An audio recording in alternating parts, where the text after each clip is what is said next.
In a quiet Appalachian hollow, there was a family no one questioned, not because they were normal, but because they were familiar. 3 adult women lived on the same land their entire lives. They shared one last name, one household, one authority.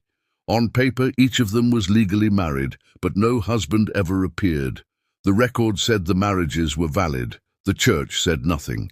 The town looked away, and the man listed as spouse was the same man who signed their birth certificates. This was not a secret hidden in the dark. It existed in plain sight, protected by paperwork, tradition, and silence. And for decades, everyone agreed not to ask what kind of family required that much quiet to survive. Before the story continues, take a moment and tell me in the comments where you're watching from. Stories like this were not rare, they were just rarely recorded. If you want to understand how entire communities learn to stay silent, subscribe now and listen closely. In the far folds of the Appalachian Mountains, where the roads narrowed into dirt and the hills rose like walls, there stood a property that almost no one visited, but everyone knew about.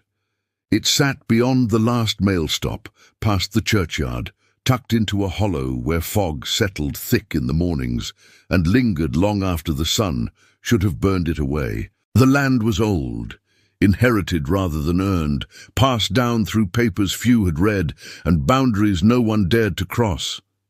Locals referred to it simply as the family place, a phrase spoken with familiarity, not curiosity, as if that alone explained everything that happened there. At the center of it all was the man.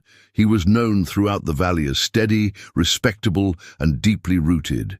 He owned acreage others rented. He attended church without fail. His name appeared on land deeds, donation plaques, and handwritten notes tacked to the general store bulletin board. To outsiders, he looked like any aging Appalachian patriarch. Quiet voice, controlled manner, eyes that never lingered too long. To the valley, he was not questioned. Men like him never were. Living with him were his 3 daughters. They were grown women by the time people began paying attention, though most realized later that no one could remember when they had truly become adults.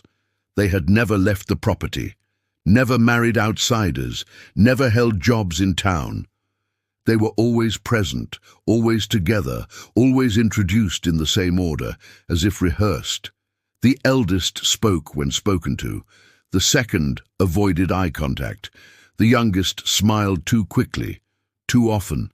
They dressed plainly, moved carefully, and shared a last name that anchored them firmly to the land they had never escaped. What made the family unusual, and yet strangely acceptable, was not their isolation, but their permanence. Generations came and went in the valley. Children moved away. Farms were sold. But this household remained unchanged, year after year, decade after decade, as if untouched by time. One mailbox served them all. One vehicle appeared on the road. One signature handled every transaction.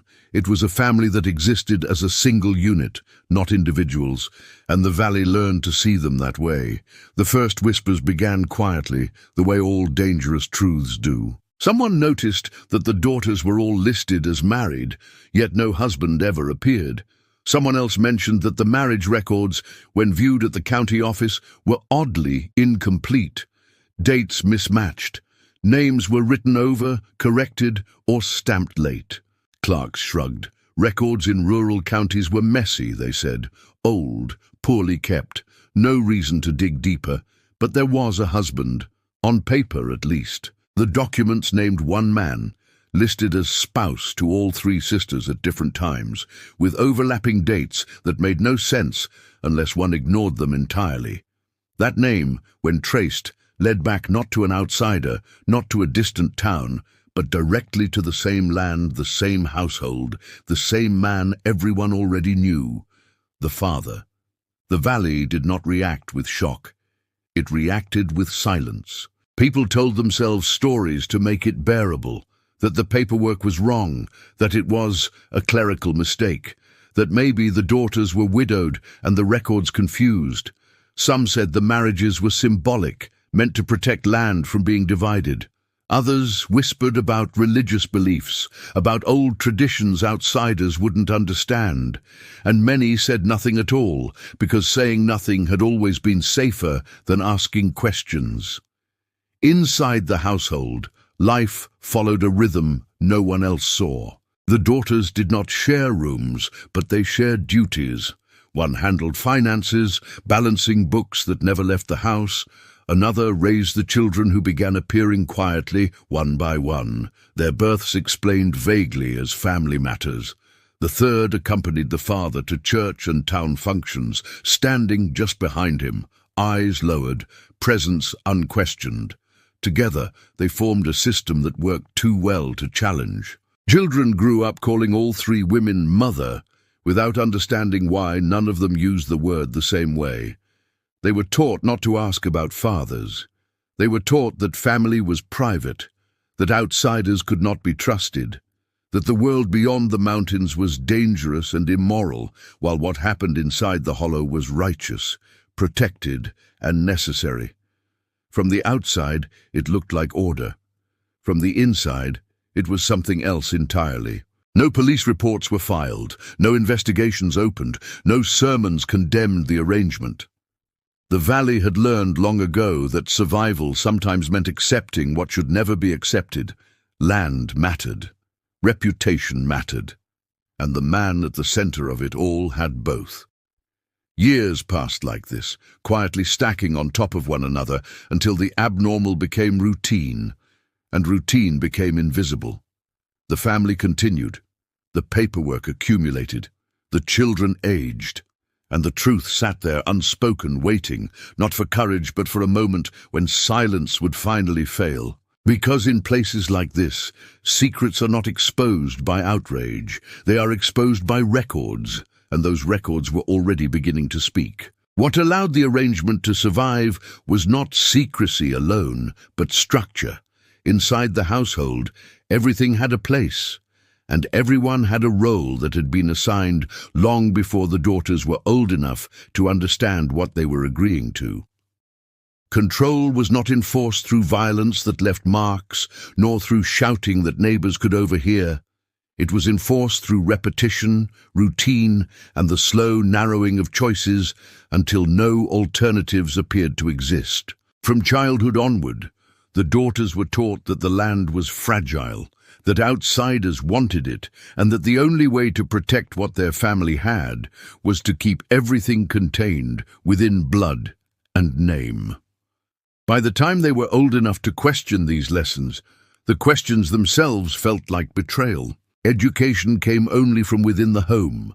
The father decided what was read, what was memorized, and what was ignored. History stopped at the valley line. Religion was taught without interpretation. Marriage, they were told, was not about love, but about duty and preservation. Outsiders married for desire and lost everything. Families like theirs endured because they understood sacrifice. These ideas were repeated so often that they no longer sounded extreme. They sounded responsible. They sounded wise. And when the father spoke them, they carried the weight of law, faith, and survival all at once. As the daughters grew into adulthood, the transition was subtle enough that it barely registered as a change. There was no ceremony, no announcement. One day, they were simply no longer children. The household adjusted its expectations, and the valley accepted it without comment. Each daughter was guided into a specific function that made her indispensable while keeping her dependent. The eldest learned numbers, property boundaries, and tax language she did not fully understand, but was expected to manage. The second was trained to care for infants, to keep routines strict, to raise children who asked few questions. The youngest became the public face, attending church, standing beside the father in town, smiling when expected, reinforcing the image of a respectable family unit that appeared unusual but stable. The marriages were framed as necessity, not desire. On paper they solved problems, they kept land from being divided, they simplified inheritance, they ensured no outside name ever appeared on a deed. The father presented these arrangements as protection, insisting that no one else could be trusted with the family's future. The daughters were told that this was not happening to them, but for them, that they were chosen, that they were essential. Over time, those words replaced any sense of violation with obligation, and obligation hardened into something that looked like consent from the outside. Children were born into this system quietly. No announcements were made, no celebrations held. Their existence was treated as continuation, not creation. Birth records were filed carefully, often late, sometimes altered. Mothers were listed as guardians.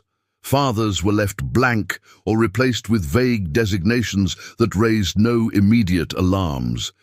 In a rural county office overwhelmed with paperwork and underfunded staff, no one was eager to investigate a family known for paying its taxes on time and donating generously to the church. The father's authority extended beyond the household and into the institutions that should have questioned him.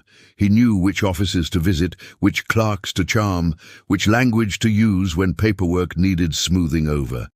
He understood that legitimacy was not about truth, but consistency. As long as the story never changed, as long as no one contradicted it, the system would absorb the inconsistencies and move on. And it did. Inside the home, dissent was not punished harshly. It was redirected. When doubts surfaced, they were met with reminders of debt, sacrifice, and fear. The daughters were reminded of what they had been spared: poverty, abandonment, exploitation by strangers. They were told that the outside world would destroy them, that no one would believe them if they spoke, that the valley would turn its back the moment they broke the illusion of respectability. Over time, even their private thoughts began to follow the same boundaries as their actions. To the valley, the family appeared disciplined, orderly, and strangely self-sufficient. People noticed that the daughters never shopped alone, never socialized, never spoke freely, but these were not seen as warning signs. They were seen as values: modesty, loyalty, tradition. In communities where survival has always depended on keeping close and trusting little, difference alone was not enough to provoke intervention. What truly ensured the arrangement's survival was how thoroughly it blended into daily life. There were no dramatic moments, no visible collapse, just routines repeated so many times they became invisible.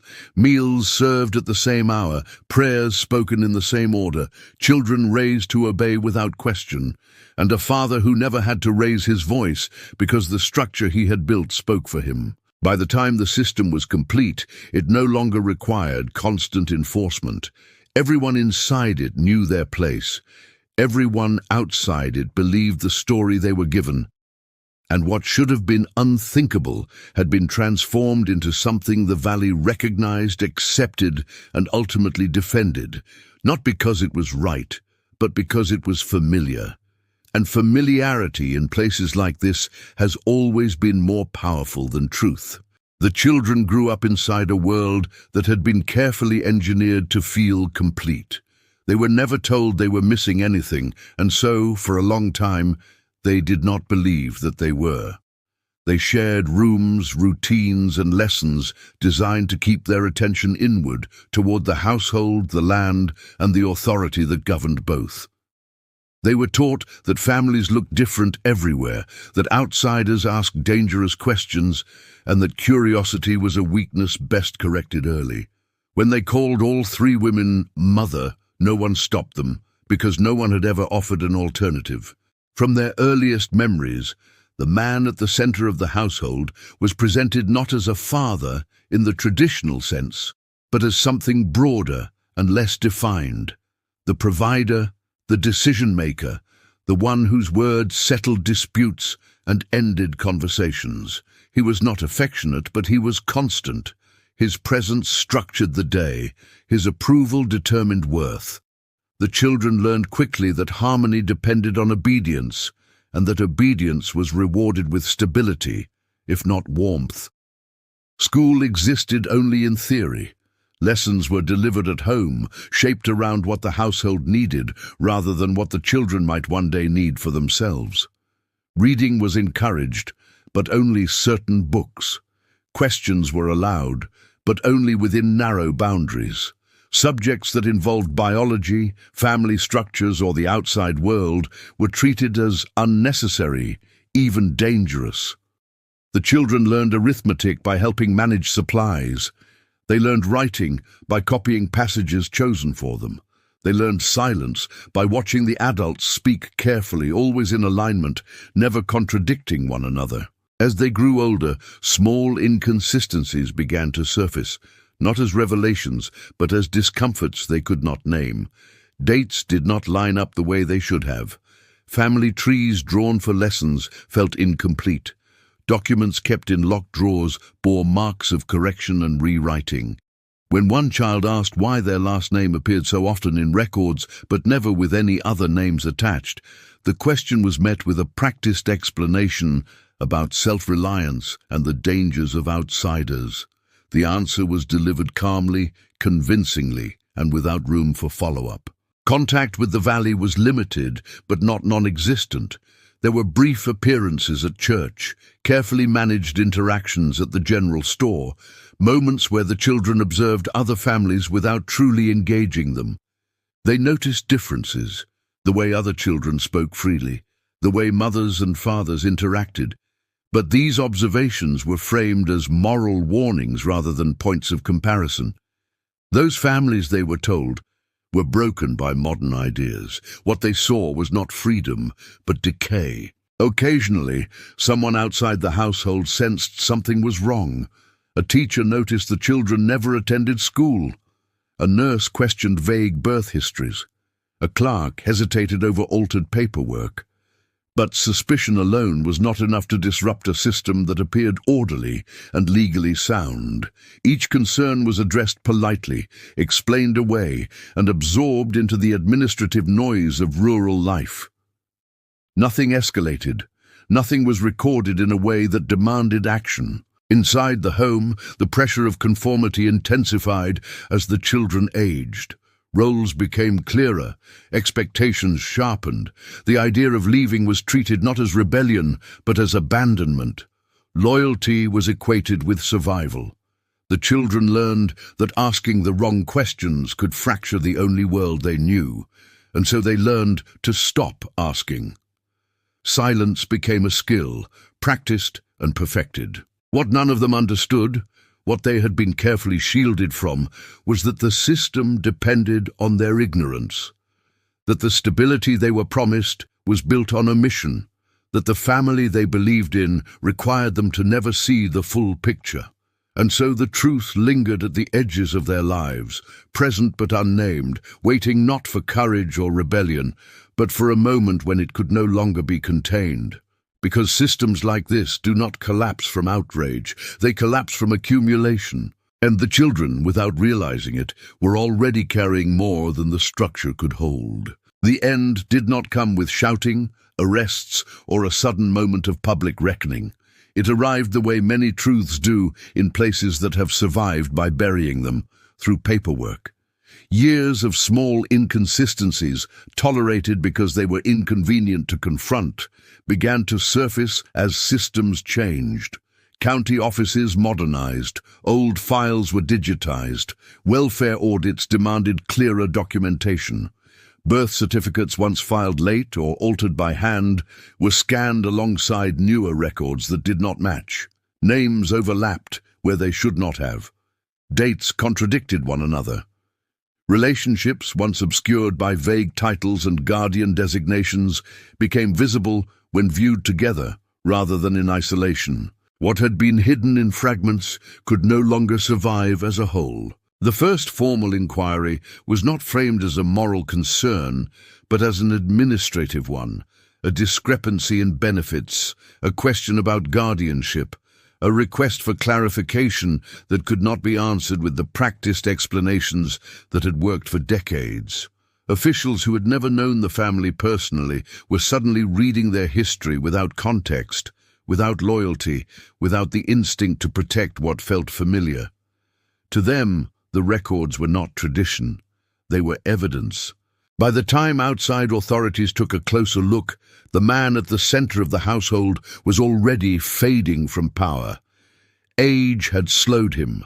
Illness had reduced his presence. The control he once exerted through routine and certainty weakened, not through resistance but through inevitability. He did not deny what the documents revealed. He did not explain them either. His silence, once commanding, had lost its authority. The daughters responded differently, fractured by years of enforced unity. One continued to defend the structure that had defined her entire life, insisting it had been misunderstood, that it had protected them from worse fates. Another withdrew completely, disappearing from public view, refusing interviews, records, or questions. The third spoke only once, anonymously, to a social worker who documented her words carefully and shared them with no one who could trace them back to her.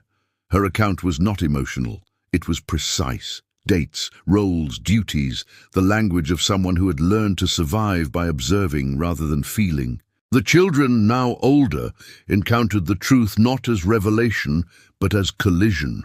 DNA tests confirmed what paperwork had already suggested. Relationships they had never been allowed to define were suddenly undeniable. Some cut ties immediately. Others stayed, unable to imagine identity outside the structure that had shaped them. The damage was not uniform. It never is. Systems like this do not break people the same way. They adapt them differently. Legally, there was little that could be done. Statutes had expired. Charges were limited to fraud and misrepresentation, not the deeper violations that had defined the household. The valley watched quietly as officials came and went. Files were closed, and the story receded from public attention. There were no protests, no apologies, no collective reckoning. Only the familiar return to silence, now layered over with knowledge that could not be undone. The property still stands. The land remains intact.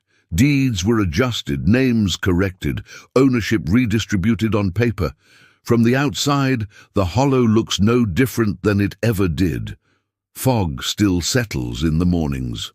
The road still narrows. The mailbox still leans slightly to one side. To anyone passing through, it appears unchanged. But inside, the lives shaped there. Nothing returned to what it had been. What the law recorded as fraud, the family lived as reality. What the valley dismissed as tradition, the children carry as history. And what was once invisible has become something far more difficult to escape. Not outrage, not scandal, but understanding.